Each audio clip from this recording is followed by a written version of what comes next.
طفل يوم يخرج من بطن امه يركض شعرت بالوحده، خساره، هدر. صحيح. الشباب يشتغلوا وعلى الصوت. الاتصالات تخيفني، يعني يتحدث عن مدخرات لزوجته، ما شاء الله تبارك الله، منته يعني.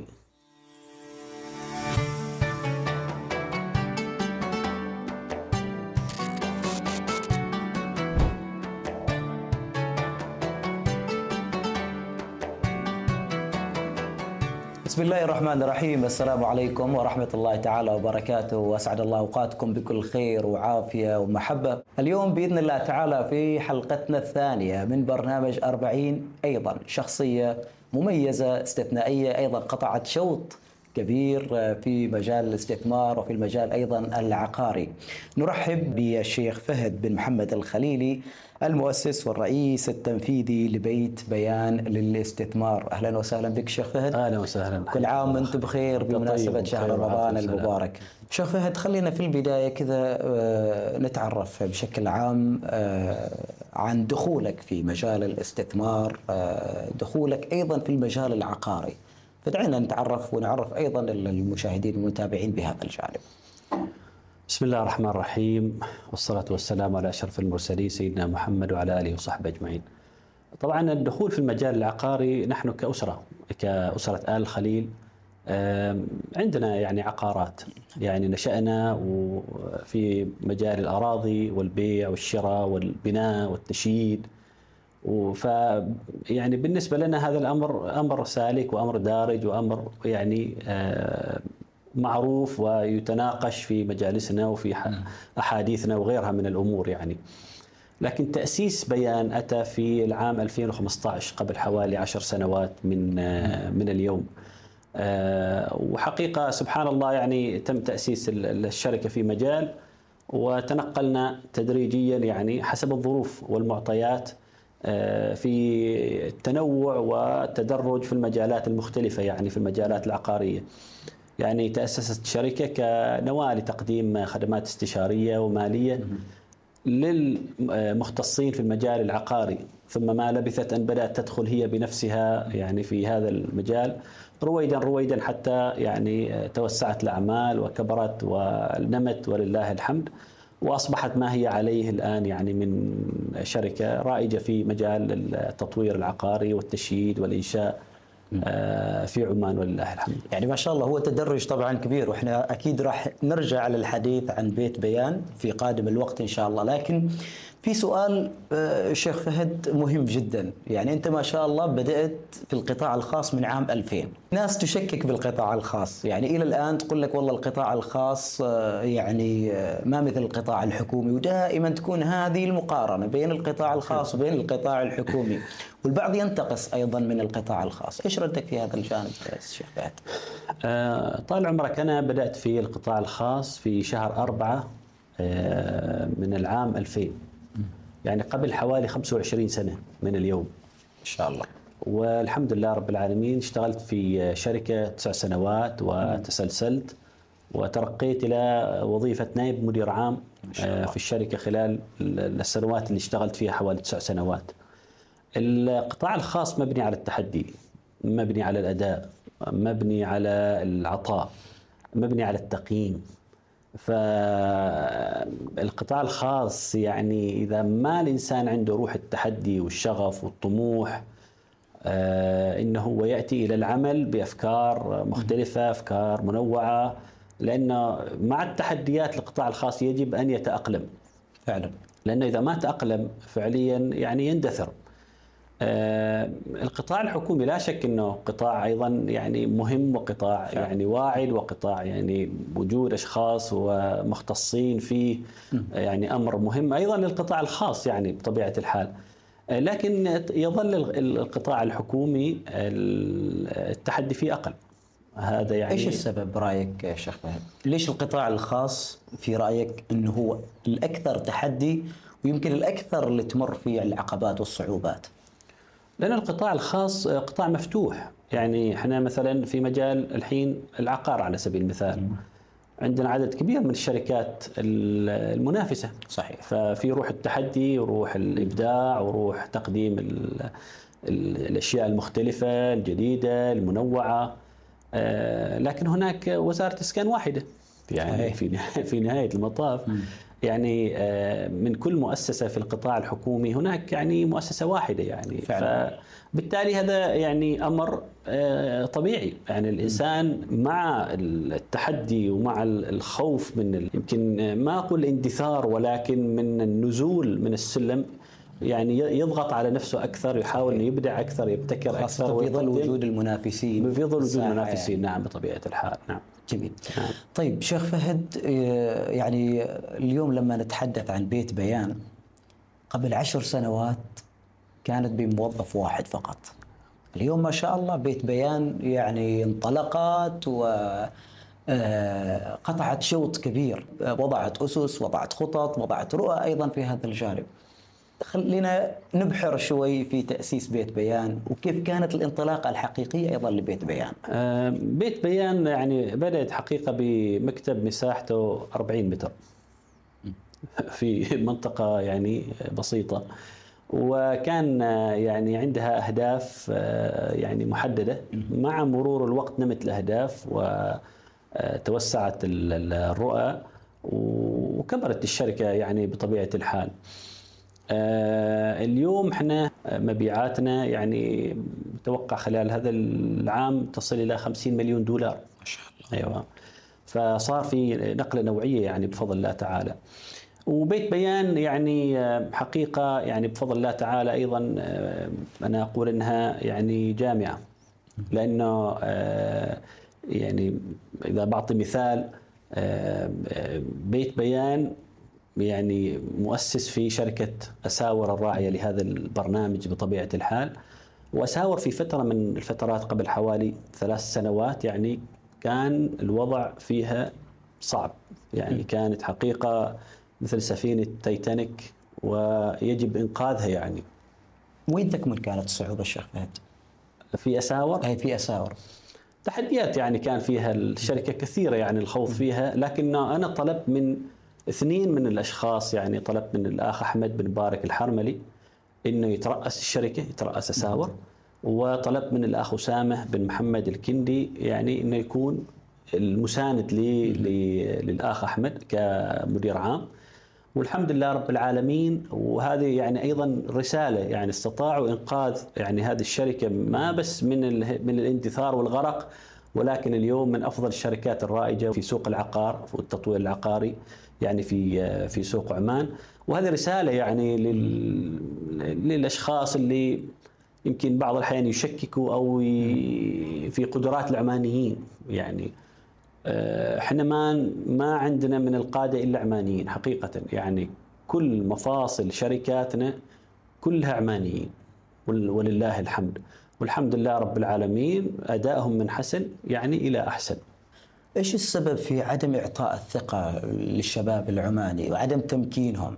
يعني نشاهد لما نجي حقيقة ونكون واقعين أيضا بعض المؤسسات وبعض الشركات أعطت الثقة للشاب العماني، أصبح مبدع، أصبح هو من ينقذ أيضا بعض الشركات مثل ما تفضلت من الغرق، عنده طريقة تفكير استثنائية. فلماذا بيتم الاستغناء عن الشباب العماني في بعض المؤسسات؟ لا نقول الكل، إنما في بعض المؤسسات. يعني احنا لو شفنا اليوم يعني كثير من الأمثلة، يعني شرطة عمان السلطانية من يديرها؟ كلهم عمانيين ما شاء الله. يعني طيب شرطة عمان السلطانية من أفضل المؤسسات تقدما صحيح في التقنية وفي المرور وفي غيرها من الأمور. يعني اليوم أصبح أنا جددت ليسني قبل يعني أيام، لا رحت ولا شيء، كله إلكتروني. نعم. طيب يكاد ما يأتي عام إلا ونشوف أيضا تدشين تجديد وإلى خدمة جديدة أيضا. احنا نشوف اليوم سوق العقر مثلا في نزوة. نعم. من وراء سوق العقر الشباب عمانيين عندهم صحيح. يعني استطاعوا انهم ينقذوا حقيقة تاريخنا وتراثنا من الاندثار. صحيح. من البيت كان يعرض ب4000 ما حد يبغاه، الى البيت يعرض فيه اليوم 120,000 ما يطيعوا يبيعوه. صحيح. فمن هذا وراء شباب عمانيين كفاءات مؤهلة ومتطورة ومتقدمة وعندها الراغب والدافع انها تخدم البلد. طموح كبير ايضا الشيخ فهد. الشاب العماني لازم احنا يوم نفكر في العماني لازم يعني نتذكر شيء، العمانيين يعني تربوا في السبل، تربوا في المجالس. العمانيين ينتموا إلى قبائل وإلى يعني فخايذ. فأنت يوم تأتي بشاب عماني لابد أنك تحترمه، لابد أنك تقدره، لابد أنك تراعيه، لابد أنك يعني تنتبه لتفاصيل دقيقة تمس حياته الشخصية. نعم. يعني يقول لك والدتي مريضة مثلا لازم أشيلها المستشفى، هذه ما ممكن تقول له ما يسمح لك القانون أو صحيح. لا، لابد تراعي هذه الجزئيات. يعني جزئيات بسيطة، ما جزئيات يعني كبيرة. متى ما راعيت هذه الجزئيات العماني يعطيك كل هو عنده يعني، وينطلق ويعني ويبدع. وهذا ما يعني ما ضرب من الخيال، هذا واقع أنا عشته في المؤسسة الأولى اللي اشتغلت فيها وأعيشه حاليا في بيان، وشركة أساور الشقيقة أيضا، وشركات أخرى الحمد لله رب العالمين. أنا عضو في مجلس إدارة صندوق اللؤلؤة اللي يملك عمان تل ومبنى اللؤلؤ في صلالة، وابني الشباب اللي يديروا الصندوق عمانيين. صحيح فعلا. عمانيين فعلا. والمجلس عماني وغيرها يعني قيس على ذلك لكن عند تأتي بالشخص العماني، الشاب العماني، وتبغى تقارنه بالوافد من حيث المعاملة ما ممكن. بيئة العمل ماله لابد أنها تكون قريبة من بيئة التربية اللي عاش فيها. صحيح. وتربى فيها فعلا. العماني ما يقبل الإهانة، العماني ما تعود إنه في بيته صحيح. أمام والده وفي المجلس أو كذا، يعني تعود على إنه يحترم، وبالتالي أيضا هو ويسمع له أكيد. وبالتالي هو يعني يبغى أيضا احترام وتقدير من المؤسسة. ومتى ما أعطي هذا أعطاها هو في المقابل يعني. وهذه شواهد احنا عندنا ولله الحمد يعني موجودة. 25 سنة أنا في القطاع الخاص، هذه يأكدها يعني. جميل. مع عدم التقليل بالوافدين، يعني هذا أيضا ما نقلل، يعني أيضا في وافدين وفي وافدين ينتجوا ويبدعوا ويقدموا، والاتزان في المؤسسة أيضا جيد، إنك تطعم بعض الدوائر وبعض النسب تكون أيضا من وافدين، هذا أيضا يعني مستساغ ومطلوب ومفيد أيضا حتى حل العماني.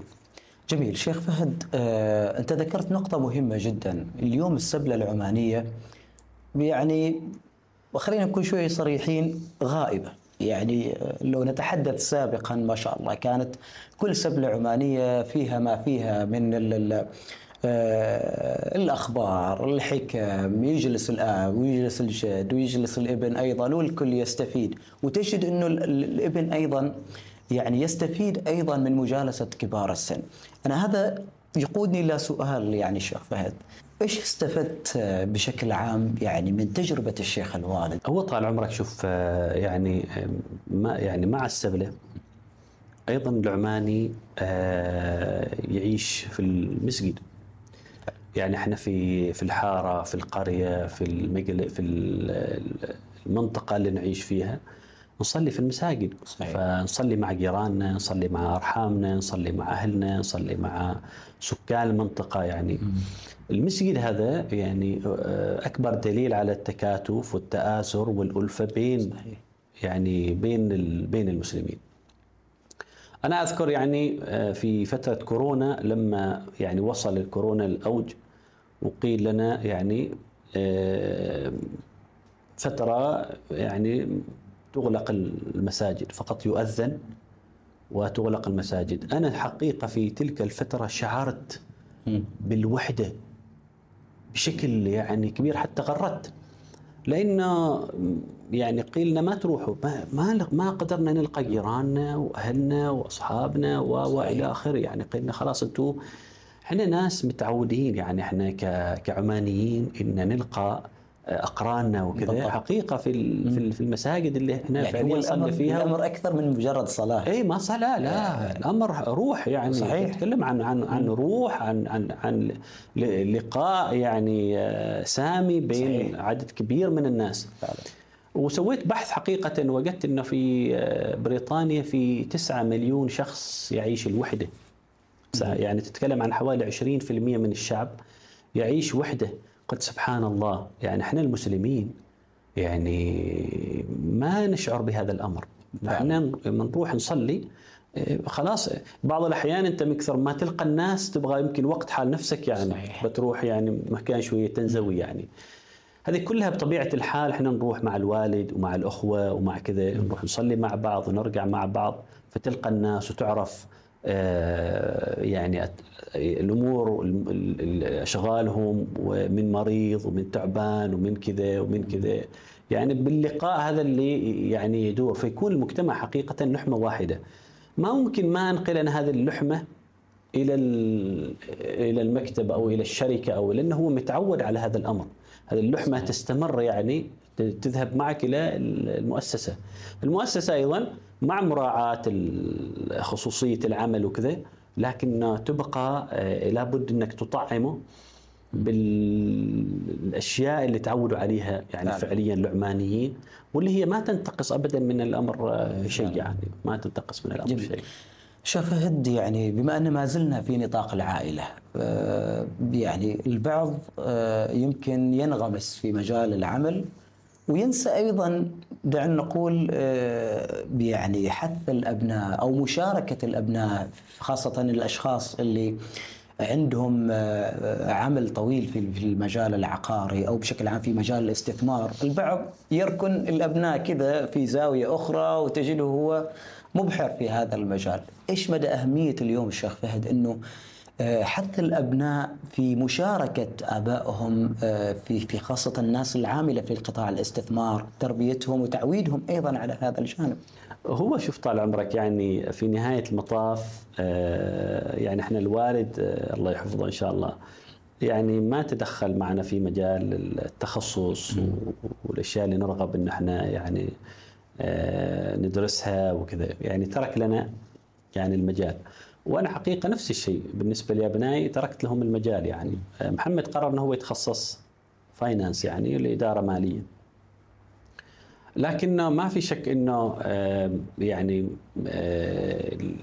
الابن أو الشخص عموما، أنا شخصيا أقول إنه من المفيد إنه يعمل في مؤسسة كبيرة، يكتسب الخبرة، يكتسب التسلسل. أنا الشركة اللي اشتغلت فيها أول شيء كان فيها لجنة استثمارية، كان فيها مجلس إدارة، كان في تسلسل، كان في نظام، ما ممكن تتجاوز النظام. اليوم بعض رجال الأعمال يبدأ، أو بعض الشباب يبدأ من يأسس شركة، قراره في يده، الصبح قرار، اليوم اللي بعده قرار. هذا زين، لكن على المدى البعيد أيضا يؤثر، لأن بعض القرارات ما مبنية على أسس فعلا، فيها ارتجالية، فيها قد يكون يعني تسرع، فيها قصر نظر، وبالتالي تؤثر على المؤسسة. الاحتكام دائما إلى يعني وجود لجنة تنفيذية، وجود مجلس إدارة، أو وجود محكمين في المؤسسة يضمن أن هذه المؤسسة تكون معك على المدى البعيد وليس على المدى القصير. بعض الأحيان تحتاج سرعة في القرار وكذا، أيضا يكونوا ديناميكيين في هذا الأمر يعني، وهذه أيضا أمور جدا مهمة. فيما يخص الأبناء يعني أنا أقول إنه الأب يعطي الابن الخيار، يبغى يستمر مع والده. بعض الأحيان ترى بعض الأبناء يريد أنه يكون في يعني يبتعد نوعا ما، يمكن يعني لا يرى نفسه في هذا المجال، يعني يمكن يكون يريد يكون في مجال آخر، فتكون عنده الخيار يعني موجود. مهم أنه يكون رغبة الابن يعني مستساغة في الأمر، متقبلة بطبيعة الحال. من عام 2000 إلى خلينا نقول عام 2010 يمكن تكون بعض الأشياء اختفت أو اندثرت الآن، وأنت تتمنى أنها تكون موجودة، وأشياء ظهرت تتمنى أنها لو ما جات أو ما كانت موجودة. يعني من سنة 2000 إلى الحين 2025 تغيرات حقيقة يعني كثيرة. احنا في سنة 2000 كنا نستخدم الفاكس على سبيل المثال. اليوم الفاكس يعني إذا شافوا أبنائنا يعني يستغربوا، يعني مو هذا الفاكس. يعني اليوم السوشيال ميديا على سبيل المثال، اليوم عدم حضورك في السوشيال ميديا، وسائل التواصل الاجتماعي، يعتبر قريب من الجريمة. يعني أنت كمؤسسة ما موجود على الهاتف، أنت نوع هذا يعني في خلل، تدمير للمؤسسة يعني. صحيح. لأن اليوم الناس حقيقة يقتصوا ويعني يأخذوا معلوماتهم، بياناتهم، وإحنا كلنا يعني من الهواتف. أنا يمكن يعني أقول إنه التنمية تكون أوسع في عمان، لاستيعاب عدد أكبر من الباحثين عن عمل يعني. يعني قناة السلطان هيثم حقيقة الخطوات اللي يعني سواها خلال السنوات الماضية على التحديات الجمة اللي يعني بدأ بها مع كورونا ومع نزول أسعار النفط وكذا في البداية. لكن في الحمد لله رب العالمين حركة يعني. وأنا يعني المكان اللي احنا نصور فيه يعني أخبروني الشباب إنه تملكه امرأة عمانية، وبدأت بوحدة واحدة واليوم ما شاء الله عندها 6 وحدات يعني. ففي توسع يعني، وهذا يعني مؤشر حقيقة يعني مؤشر جيد إن شاء الله تعالى. وإحنا بإذن الله تعالى يعني ماشيين في الطريق السليم.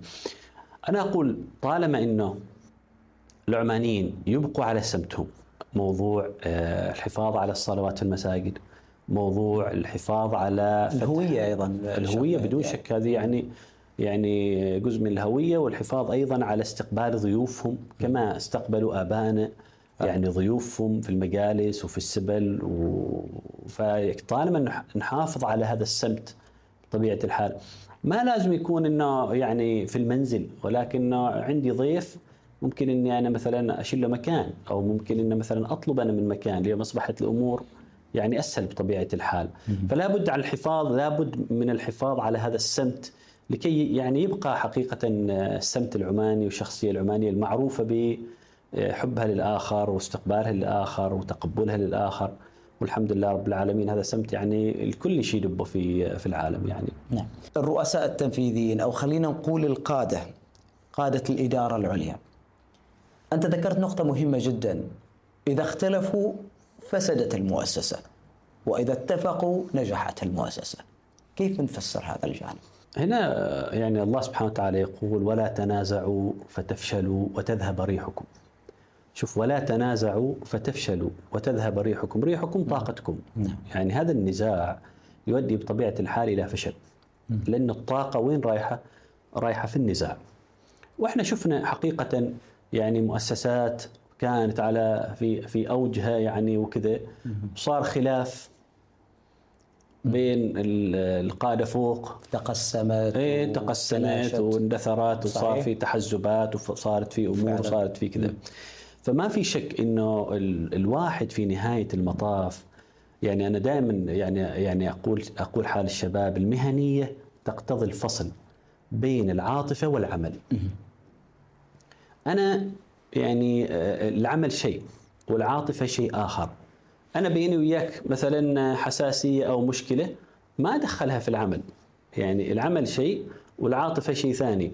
أنا أقدم على يعني طلب تصريح لأمر معين لأن في خلاف مثلا معين خارج العمل يؤدي إلى تأخير المعاملة، ما يجوز شرعا يعني. فإن الإنسان المهني هو يفصل بين العمل وبين العاطفة. ولا بد أن الشخص الأكبر هو اللي يترفع أكثر، يعني ما يتوقع أن الشخص الأصغر، لأن الأصغر في نهاية المطاف مندفع أكثر. فالأكبر كل ما تقدم الإنسان في السن أكثر، كل ما لازم أنه هو يعني يضبط هذا الأمر على أساس أن المؤسسة تبقى وتستمر وتزدهر يعني.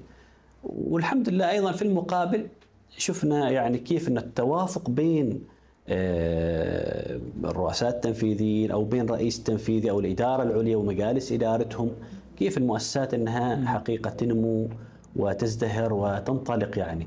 في نهاية مطاف هذا تعاون يعني، والتعاون يقتضي أن احنا نساعد، كل واحد يساعد الثاني، والشركة يعني أو المؤسسة ترقى يعني بدون شك.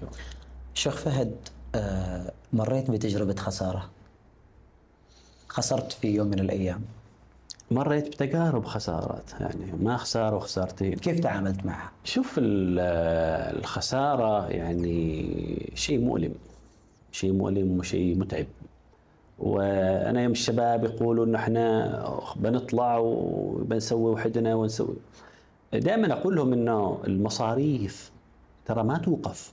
يعني بتترك عملك، مصاريف ما توقف. وحقيقة هذه رسالة يعني، ترى أم الأولاد ما تتوقع أنها هي بتبرمج نفسها على بتقولها عندي تحدي تو صبري.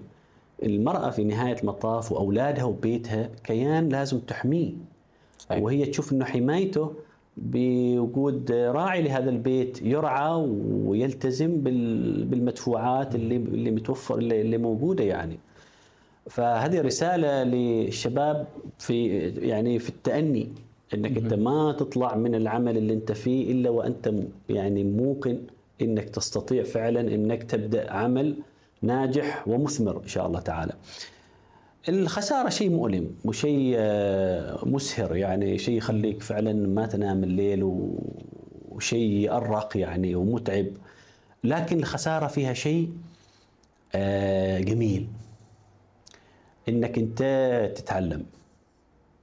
يعني انت فعلا يعني في الخسارة تتعلم الصبر، تتعلم المثابرة، تتعلم يعني تجاوز الصدمات والأزمات، تتعلم الهدوء، لأنك إذا فقدت هدوءك أنت تفقد كل شيء. فالخسارة حقيقة بعد ما تطلع من الخسارة، أثناء الخسارة أنت يعني تمر بفترة متعبة يعني مؤلمة ومزعجة، لكن بعد ما تطلع يعني تقول الحمد لله رب العالمين، خلاص أنا الحين عندي حصانة. كما اللي يصاب ببكتيريا معينة يعني يقول لك أنا ما أخذ مضاد حيوي، يطلع من هذه يطلع بحصانة أقوى يعني، وأنت ماشي بطبيعة الحال. لكن هو الواحد يحاول انه يعني ما يكرر دائما يعني الخسائر، لانها مرهقه ايضا نفس الشيء جسديا وصحيا يعني. فخساره خسارتين يسدنك يعني حال كارير مالك 30 سنه يعني خساره خسارتين في 30 سنه يكفين ويوفي ان شاء الله تعالى.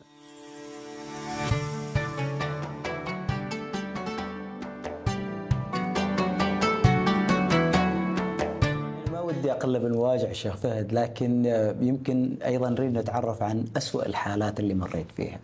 كورونا كان أسوأ حقيقة، كان أسوأ وضع يعني. حتى إذا كانت هناك قصص معينة أيوة يعني تحكي لها. كورونا طبعا كان مؤلم يعني، كان متعب حقيقة، لأنه كل المؤسسات اللي أنت فيها تنزف يعني، تعاني، وخاصة لما يكون عندك أنت يعني مؤسسة جديدة. يعني احنا الوالد فتح فندق رمادة إنكور في الغبرة في شهر 8/2020، وأذكر أنا حقيقة أنه قابل لي الميزانية المدير العام في 5 شهور خسائر 300,000، 5 شهور بس. فكنت أشوف على الأرقام يعني كيف يتم تغطية هذا العجز، وأنت عندك أصلا عجوزات في مؤسسات أخرى كلها يعني تفترض أنك أنت بتدعمها باختصار، لأن الشباب يعني مو تتوقع منهم، هو ترى أيضا في النهاية عنده مصاريفه وعنده التزاماته وعنده أقساطه، ويتوقع أنك أنت كصاحب شركة أنك أنت تدعم. وأذكر حقيقة سكنت في الفندق أنا ومن باب الدعم، وكنت أنا يمكن ذيك الأيام يمكن 5 غرف من 163 غرفة، 5 غرف مؤجرات يعني. فنزلت وأذكر في المواقف تحت لقيت مدير الصيانة، رئيس الصيانة يعني، وشاب آسيوي كبير يعني. فاذكر كلمني بالانجليزي يعني انه عندنا مصيبه، يعني احنا شغالين ولكن عندنا بس 5 غرف شغاله، يعني انت تتكلم عن يمكن 75 ريال تطلع، فما في ابدا موازنه يعني. فاذكر قلت له طفل يوم يخرج من بطن امه يركض، قال لي لا. قلت له يمشي شويه شويه، لا. قال لي ايوه. قلت له ان شاء الله بيجي اليوم. طبعا أنا أقول هذا الكلام وأنا داخلي يعني أبكي، لكن ما ممكن تنقل خوفك للموظفين، فلا بد أنك أنت تحافظ على هدوءك داخل. الحمد لله يعني الحين المؤسسة هذه أو الفندق يعني يغلق على أكثر من 90% إشغال يعني سنويا، انتقال من إلى. لكن هذا يعني فترة كورونا حقيقة كانت فترة صعبة، لأنك أنت ما تشوف إلا سلبية أمامك، ولازم أنت تنقل إيجابية للموظفين. فكان حقيقة الوضع يعني وضع صعب يعني، كان مؤلم. هناك الكثير من قال على أنه كورونا ما أثر على العقار. هناك البعض تداول هذا الأمر، والبعض أيضا حاول يبرهن أنه فترة كورونا وجائحة كورونا ما أثرت على العقار. هل هذا صحيح؟ يمكن ما عايش معنا. عاد الله أعلم، هل هي تلميع لصورة العقار؟ لا أو هناك أجندة في هذا الجانب؟ كورونا يعني أثر على أغلب القطاعات، القطاعات اللي هي استخدمت التقنية يمكن استفادت، كشركات اللي هي زوم وشركات الاجتماعات، واللي نقلت الاجتماعات الحقيقية إلى اجتماعات يعني فيرتشوال، اجتماعات تقنية عن طريق التلفاز والهاتف وكذا. لكنه ما في شك انه كورونا اثر على اغلب القطاعات يعني في عمان، والكل حقيقة تاثر. والحمد لله رب العالمين، يمكن كثيرة واغلب الشركات تجاوزوا ما بس كورونا، هو ما بس كورونا، لكن كورونا سوى تصدعات يعني. في ناس تجاوزوها بنهاية 2023، في ناس تجاوزوها بنهاية 2024. وانا اليوم كنت اناقش باقي ملف واحد، يعني اقول حال الشباب سكروا لي هذا الملف على اساس انه احنا نقلب صفحه كورونا بالكامل. يعني احنا يعني بعض المؤسسات اليوم، عندي كان لقاء في مؤسسه، باقي يعني حاله واحده نسكرها، نقفل نفتح يعني نسكر تراكمات كورونا يعني بالكامل. لا، كورونا اثر بدون شك يعني، واي انسان يقول انه ما اثر يعني يمكن ضرره ما كان بالضرر الكبير، لكن في تاثير. نعم. وهل تعتقد انه فعلا تغيرت السياسات، تغيرت رؤيه كل مؤسسه، رؤيه كل شركه بعد ما مرت بهذا الجانب؟ السياسه النقديه والسياسه الحكوميه بدون شك انها اصبحت واضحه. يعني احنا من حوالي 80 او 85 نسبه الدين للناتج المحلي قبل كورونا، إلى احنا اليوم حوالي في حدود 33 أو 34 نسبة الدين إلى الناتج المحلي، في يعني انخفاض يعني في حدود 60-70% يعني. الحين اليوم يعني المؤسسات موجودة على وسائل التواصل الاجتماعي، التواصل الحكومي أصبح يعني اليوم من كثرة ووفرة المعلومات التي تعطى للمواطن، أصبح حقيقة الواحد ما يوحي كما يقولوا يعني ما يقدر أنه هو يواكب كل المعلومات التي يعني تأتي. أصبحت المعلومة اليوم يعني متوفرة فعلا في الوسائل، من تقارير، من يعني تقارير تنفيذ على سبيل المثال تتكلم عن حوالي 250-300 صفحة تقارير فنية، ما في ثغرة صغيرة ما مذكورة فيها. ففي يعني وضوح في الرؤية، وفي وضوح في الاستراتيجية. وأنا شخصيا أقول أنه يعني الله أعلم، لكن دائما يقولون أنا متفائل أكثر من اللازم يعني. لكن أنا أقول 5 سنوات القادمة عمان يعني بيكون فيها الوضع مختلف. النقلات بتكون إن شاء الله تعالى أكبر، ونقلات يعني أوسع ونوعية إن شاء الله تعالى. جميل، متأملين بإذن الله تعالى، وهذا أيضا ما يعني نصبو إليه ونتمناه بإذن الله تعالى. شيخ فهد، خلينا نروح شوي كذا على جانب القادة ومن يدير المؤسسات بمختلفها. بوجهة نظرك من هو القائد الملهم؟ القائد الملهم هو القائد الذي يمكن فريقه، هو القائد الذي يعني لا يتدخل كثيرا في عمل الأشخاص الموظفين اللي موجودين معه. هو القائد الذي عندما يعني يجلس في قاعة الاجتماعات هو أقل واحد يعني يتحدث من جملة بعض الشباب الله يبارك فيهم، يعني يجلس وعنده 10 موظفين ما حد يتكلم، هو ما شاء الله يعني. إذا ليش جايب ناس معك؟ صحيح. فالقائد الملهم حقيقة هو القائد الذي يعني يمكن فريق العمل اللي معه، ويترك لهم المجال لكي يبدعوا وينطلقوا، ويكون هو حقيقة يعني مثل الطاقة التي يحتاجوها للتزود للانطلاق أكثر. أريد أيضا أسألك عن مستقبل المجال العقاري في سلطنة عمان، وأيضا إلى أي مدى وإلى أي مرحلة وصلنا أيضا إحنا لحد الآن. المجال العقاري حاله حال أي قطاع يعني، كل ما كان هناك طلب أكثر كل ما كان هناك سوق أكبر. اليوم في بطبيعة الحال طلب، اليوم من الصعب توفير أراضي لكل أبنائنا يعني، وبالتالي الناس اليوم توجهوا لشراء وحدات يعني سكنية. لهذا السبب الحمد لله في رواج للتطوير والبيع، أن العمانيين اليوم وجدوا هذه وسيله اني انا طيب انا بدل لا اوفر ما اقدر اوفر ارض حال والدي وابني له وكذا، لكن انا اشتري له وحده سكنيه، يعني اشتري له وحده سكنيه غرفه نوم او غرفتين نوم، يعني على الاقل تعطيه زخم الى 5 سنوات او 10 سنوات، وبعد ذلك اذا كان يعني ينطلق ويبني يعني بنفسه. فانا في اعتقادي موضوع التطوير العقاري والانشاء والبيع وهذا يعني سيستمر ان شاء الله. عمان كانت دائما ملاذ السياسة الآمنة المطمئنة، واليوم يعني مع التغير في انفتاح البلد والسماح للمستثمرين بالدخول أكثر، احنا نشاهد يعني وفرة في الزحمة وفي أعداد الناس واختلاف الوجوه في المساجد وكذا.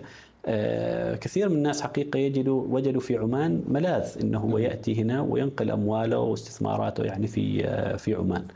والقادم بطبيعة الحال متوقع انه يكون اكبر من كذاك، يعني لان احنا خرجنا من كورونا من 2 ونشوف هذا الفرق يعني. صحيح. فكيف بتكون ال5 و10 سنوات القادمة؟ انا في اعتقاد انها بتكون اكبر ان شاء الله باذن الله تعالى. شيخ فهد، احنا في الحلقة الماضية وحلقتنا الاولى من برنامج 40 سلطنا الضوء على كيف يعني ممكن الواحد يمتلك عقار، ذكرنا أيضا مدى أهمية أن يكون للشخص أيضا دخل آخر، فصارت هناك خلينا نقول يعني رغبة جامحة من المجتمع، من أغلب الأشخاص في الدخول في هذا المجال. بحكم خبرتك شيخ فهد، احنا نريد الآن نوجه رسالة، خاصة أنه وقعت في الفترة الأخيرة الكثير أيضا من الاحتيالات في هذا الجانب. كيف ممكن الواحد يحمي نفسه من الدخول في هذا الجانب ووقوعه في الاحتيال أيضا في هذا الجانب؟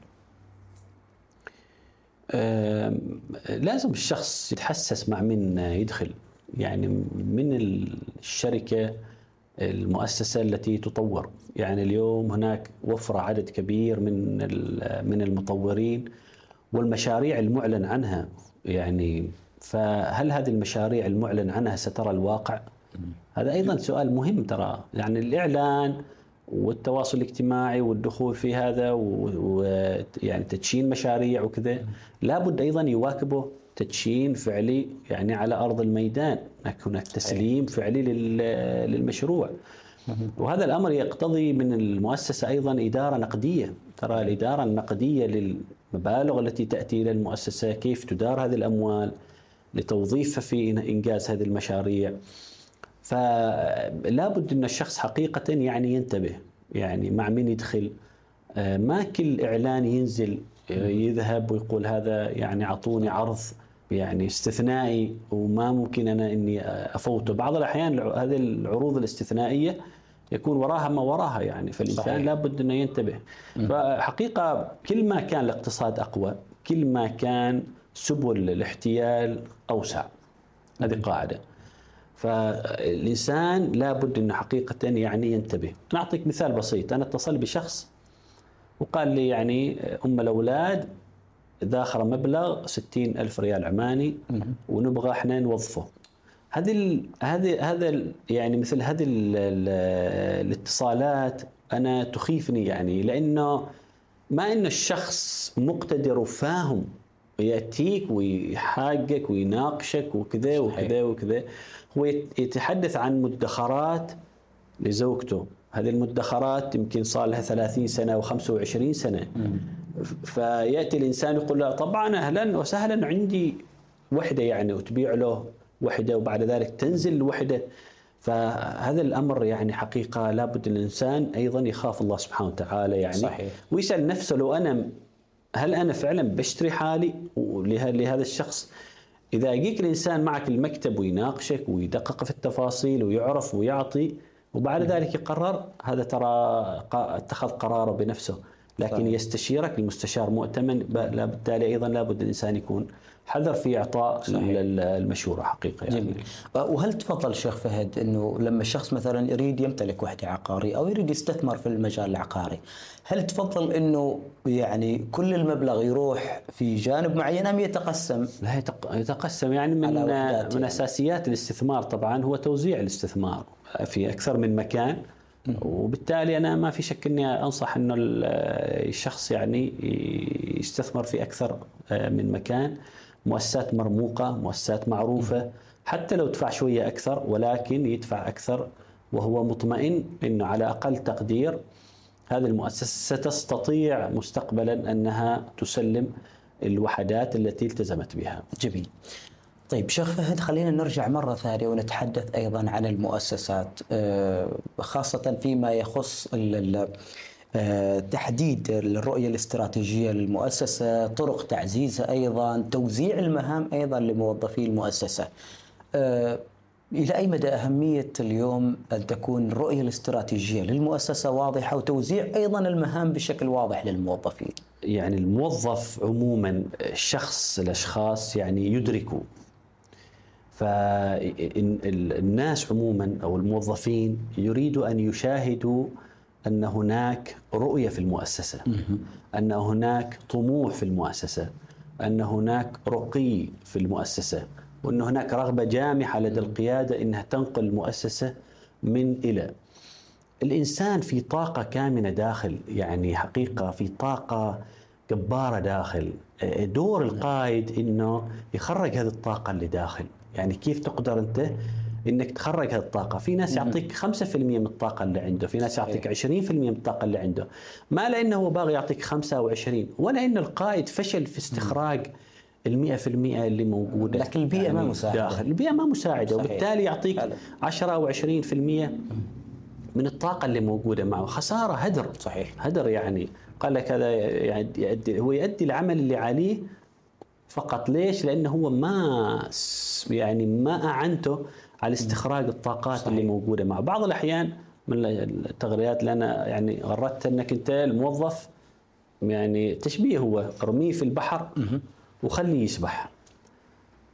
هذه تمثيل انك انت يقول لك انا هذه قدراتي، قل له طيب انا اعطيك هذه القدرات، شوفوا هل يستطيع انه يسبح ويصل الى بر الامان، ولكنك كون معه، تابعه وراقبه وشوف والى اخره.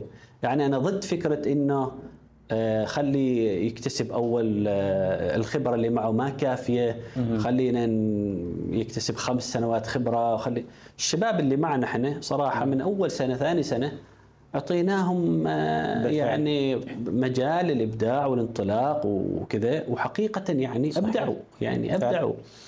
فهذه الطاقة القائد مهمته استخراج الطاقة اللي موجودة في الشباب اللي موجودين معه. هذا دوره الأساسي، يسمح لهم، يمكنهم في الاجتماعات، صحيح. في اللقاءات، في العروض المرئية، في النقاشات، في كذا، ويكون هو بس يعني يوجه من بعيد لبعيد. ممتاز، خلينا إذا نشوف هذا الموضوع، خلينا نشوف كذا، فلان أنت عليك هذا الموضوع، خلاص عندك سير، عندك 3 شهور بعدين رجع لي. هنا يأتي دور القائد. أما إنه هو يأخذ يعني الكاميرات عليه والحديث عليه واللقاءات كلها عليه، إذا حتى ليش محتاج فريق عمل؟ خلاص أنت المؤسسة وقول لهم أنا الموظف الوحيد، فأنت تحتاج ناس معك، وأنت تحتاج أنك تستخرج حقيقة الطاقات اللي موجودة معهم. يعني ذكرت نقطة مهمة جدا شيخ فهد، يعني كثير من المؤسسات، أنا يمكن ربما نبدي وجهات نظر في مسألة أنه بعض المؤسسات فعلا تشترط أنه الموظف ما يدخل هذه المؤسسة إلا عنده 15 سنوات خبرة وإلى آخره، تعقيدات كثيرة. هذا وهم. مليارديرية اليوم على 23 و24 سنة موجودين في العالم، يعني موجودين في جوجل، نشوف أصغر مليارديرية العالم. يعني الخبرة مهمة، زين، الخبرة تثقل، الخبرة تعطيك زخم، الخبرة تعطيك متانة بدون شك. لكن دور القائد إنه هو يعني يأتي بأشخاص عندهم الرغبة، زين، ويستخرج هو المكامن التي بداخلهم، الجواهر التي بداخلهم، يستخرجها بإعطائهم مهام أكبر من مهامهم. وحقيقة يعني كل مرة أنا أقول صراحة، يعني مع الشباب العماني، كل مرة أنا أقرب شخص بإعطائه مهام أكبر من المهام اللي منوطة به، أكتشف أن هذا الإنسان يعني يبدع، ويعني يزهر ويثمر يعني في المؤسسة. تذكرت نقطة، احنا في بيان عدد الموظفين أقل من 20. نعم. زين. لكن هذا ال 20 شخص أو أقل يعني هما سنام الجمل. يعني ما عندنا احنا مقاولات يعني في بيان على سبيل المثال. احنا ما عندنا كل الأمور الأخرى احنا نعطيها لشركات يعني خارجية، فعندنا فقط يعني العقول فعليا في بيان.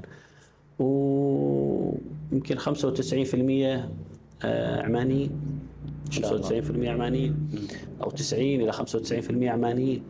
فكل اللي تشوفه هو فريق عمل عماني يعني. جوجل وعلى ذكرك يعني حقيقة هي انتهجت نهج جميل جدا في اقتناء أو دعنا نقول احتضان العقليات المتميزة والمتفردة. جوجل على سبيل المثال وضعت في يوم من الأيام مسابقة، قالت إنه والله إحنا عندنا ثغرة في جوجل كروم، اللي يستطيع إنه يجد هذه الثغرة تحتضن جوجل. جميل. سياسة جميلة. جميل. ليش ما ننتهج هذا الفكر شيخ فهد معنا؟ ليش ما نحاول أن نغير من أساليب احتضان الموظفين أو أن نحتضن عقليات مبدعة مبتكرة أيضا؟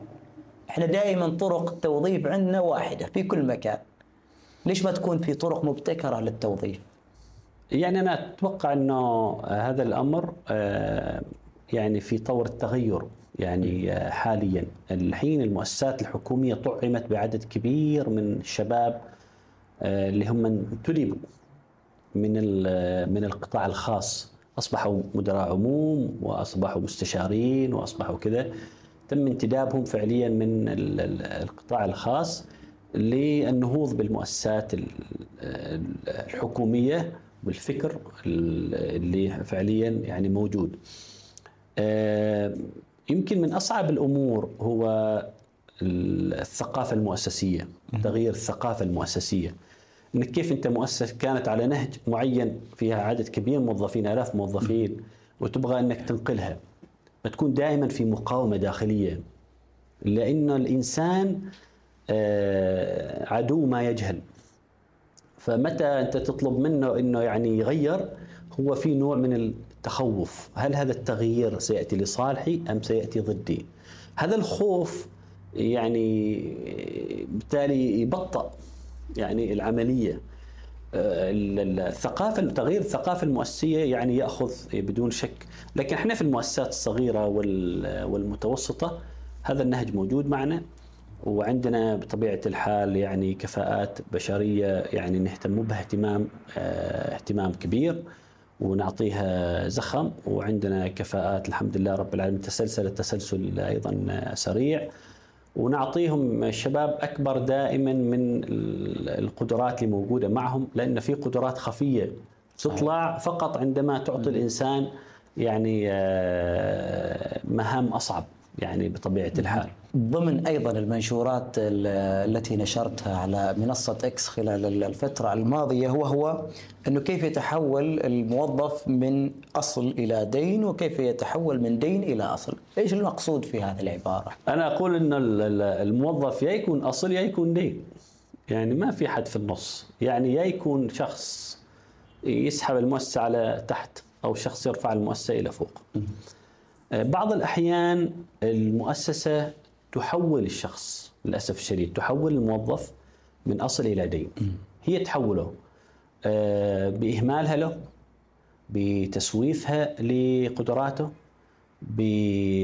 يعني ابتعادها عن تطويره، عدم الاستماع إلى أفكاره، فيتحول هو إلى شخص، يعني أنت تحولته إلى شخص يرى انه هو انت لا انت ما تشوف اهميته في المؤسسه، وبالتالي ما في داعي انه هو فعليا يعني يقدم شيء او يبدع او يطور او الى اخره، ويتحول للاسف الشديد الى يعني الطاقه اللي موجوده معه تتحول الى نوعا ما طاقه هادمه يعني للمؤسسه.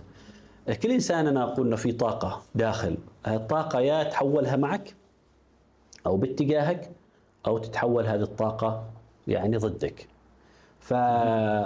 يعني أنا أعطيك أمثلة. يعني ياما أنا دخلوا الشباب أو بعض الشباب معي المكتب وعلى الصوت، يعني يعلو الصوت على صاحب الشركة، تمام؟ لكن يوم تفكر فيها، ليش يجي موظف معك ويعلي صوته على صاحب الشركة اللي عنده القرار أو يملك القدرة على أقل تقدير أنه يعطيك إنذار أو يقول صحيح. لك أنك أنت تجاوزت الحدود أو فعلا. ليش هو يضع نفسه في هذا الموقف؟ صح لا؟ يعني بعد ما أنت تقول له طيب إن شاء الله خلينا بنشوفه كذا، تسأل نفسك، لأنه هو حريص على المؤسسة. صحيح. هو من حرقته على المؤسسة، هو ما يقدر يشوف أن المؤسسة يعني تقصر أو يشوف في نزول أو يشوف في إهمال أو إلى آخره ويسكت.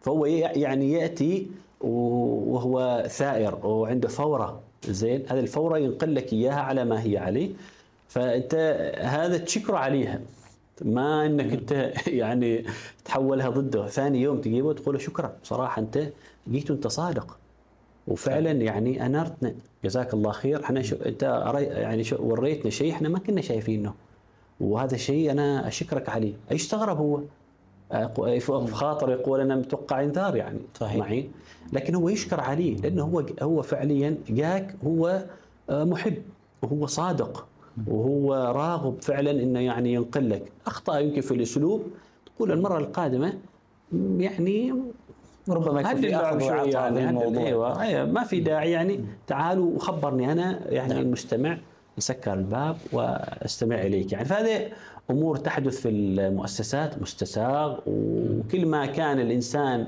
يعني ثورته أكبر، كل ما كان يعني حبه للمؤسسة يعني أكثر. لكن في المقابل الشيخ فهد، عشان نكون أيضا صريحين، هناك بعض المسؤولين اللي للأسف الشديد حقيقة يعني تفكيرهم مخالف ومغاير تماما. يعني لا يفكر في الرسالة اللي جاء فيها الموظف، إنما يعني ربما يشخصن الأمر. كيف يتم التعامل في مثل هذه المواقف؟ يعني المسؤول القريب من موظفيه بابه مفتوح، قلبه مفتوح، يعني يعاملهم كإخوة، يعامل كأخوات، يعني يستقبل منهم كل شيء ويتابع أحوالهم. يعني أيضا يتابع أحوالهم. في ناس يمروا في فترات بحث عن زوجة، في ناس يمروا بفترات عنده أحد مريض، في ناس يمروا بفترات والده يمر بأزمة.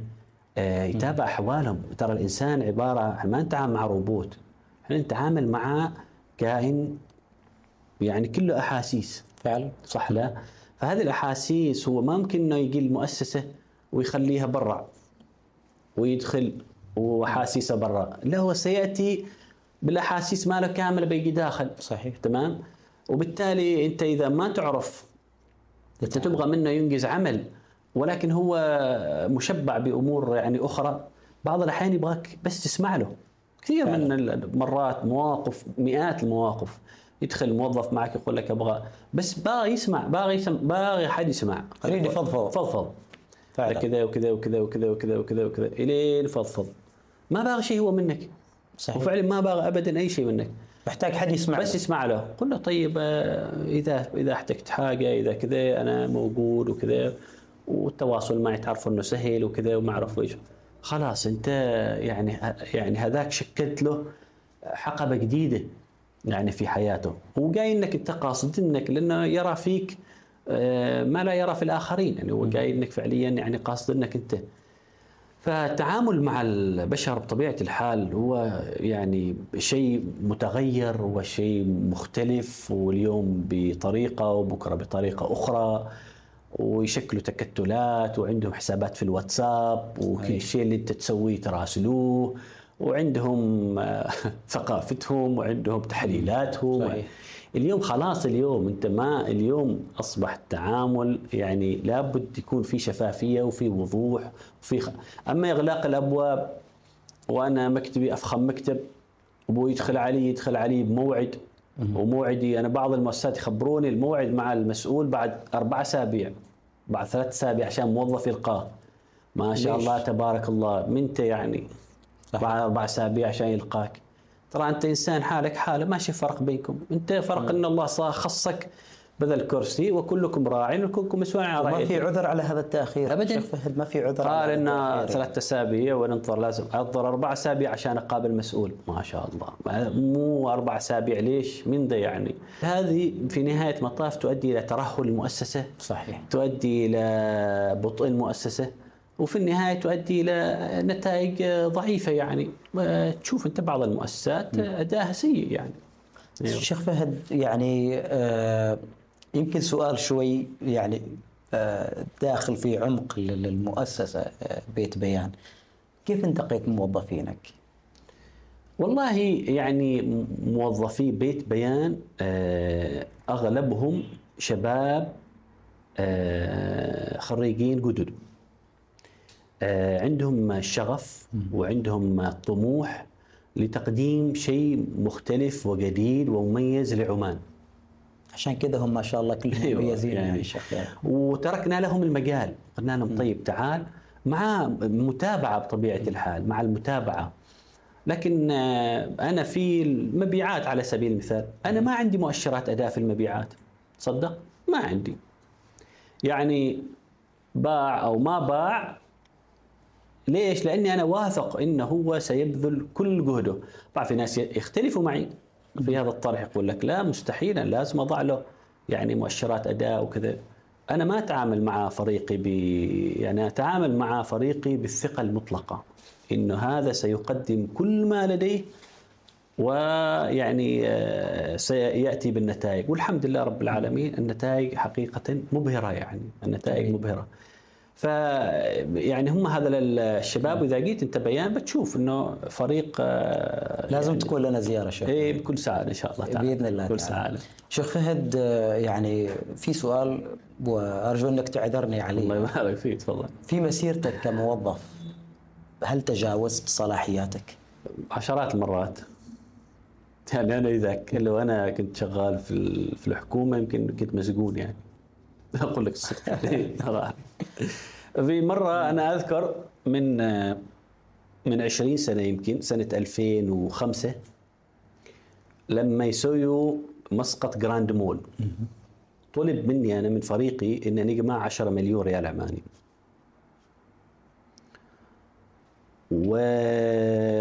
وتجاوزت أنا حقيقة صلاحياتي بمبلغ كبير باستثمار يعني مبادل، حين نضع في صندوق، وهذا الصندوق يضع في الشركة اللي أنا كنت يعني فعليا يعني أشتغل فيها. وحقيقة هذا كان تجاوز كبير، يعني صعب أذكر الأرقام لكن كان تجاوز كبير مني، وعديت صلاحياتي بمبلغ ضخم جدا، 7 أضعاف المبلغ اللي أنا يعني معطاي فيها الصلاحية.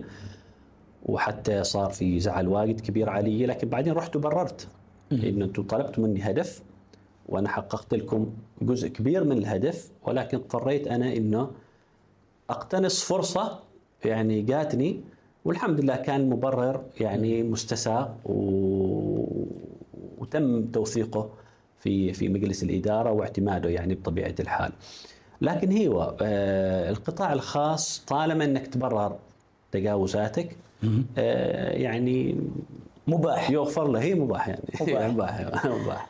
بارك الله فيك شيخ فهد، يعني احنا ودنا والله اللقاء يطول. الله يبارك فيك، معك يعني جدا ماتع وجميل، ونتمنى لكم كل التوفيق في بيت بيان ايضا، مسيره ان شاء الله ناجحه، خاصه انتم ما شاء الله تدرجتوا يعني من موظف واحد الى ان فريق متكامل ورؤيه ايضا متكامله. ولكن ايضا شيخ فهد، قبل ما اختم، رساله توجهها لكل من يستمع ويشاهد لنا من أصحاب المؤسسات، من موظفين، عن خلينا نقول الطرق المثلى أو الطريقة الصحيحة أن الواحد يطور فيها مؤسسته، وإذا كان موظف أيضا يتجاوز كل العراقيل ويبدع في هذه المؤسسة.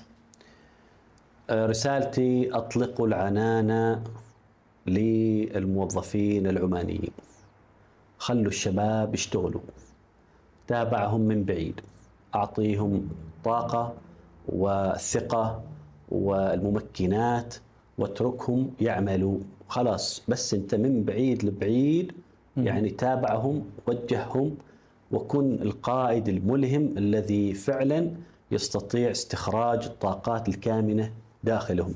أنا أقول إنه كثير من الناس للأسف يشتغل ليتقاعد، يمكن استهلك 10 إلى 20% من الطاقة الحقيقية اللي موجودة داخله، فاقد ضخم كبير، يمكن 80% فاقد راح له هو تقاعد، هو ما اكتشف فعليا الطاقة اللي موجودة يعني فعليا داخله.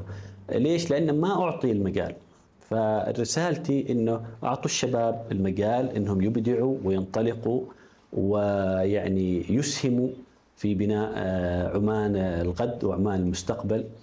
وهذه يعني رسالتي للقادة في القطاعين الحكومي والخاص.